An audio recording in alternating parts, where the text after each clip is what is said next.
সাকিবের বাসায় অপু ও আবরাম খান জয়ের ঈদ করা নিয়ে কি বললেন বুবলি, জানতে পুরো ভিডিওতে আমাদের সঙ্গেই থাকুন।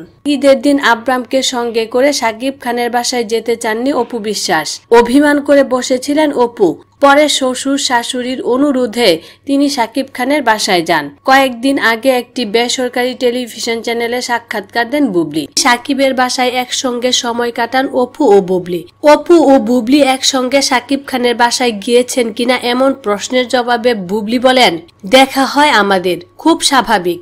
যখন দেখা হয়েছে আমি সর্বোচ্চ সম্মানটা দিতে চেষ্টা করেছি।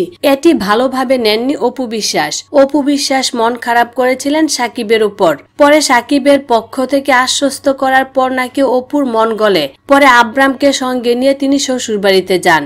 ঈদের দিন দুপুরের পর থেকে রাত প্রায় 11:30 পর্যন্ত সাকিব খানের বাসায় ছিলেন অপু বিশ্বাস। সাকিবের বোন জামাই, চাচাতো ভাই ও চাচাতো ভাইয়ের বউ ও বাচ্চারা সাকিবের বাসায় বেড়াতে এসেছিলেন। সবার সঙ্গে গল্প, আড্ডা ও খাওয়া দাওয়া করে সময় কাটিয়েছিলেন ঢাকাই ছবির এই নায়িকা। এ ব্যাপারে অপু বিশ্বাস বলেন, সত্যি বলতে একটা বিশেষ কারণে আমার মন ভালো ছিল না। শ্বশুর শাশুড়ি আর ননদ আমাকে খুব ভালোবাসেন। তাদের কথা ফেলার ক্ষমতা আমার নেই। সবার সঙ্গে দিনটি বেশ ভালোভাবেই কেটেছে।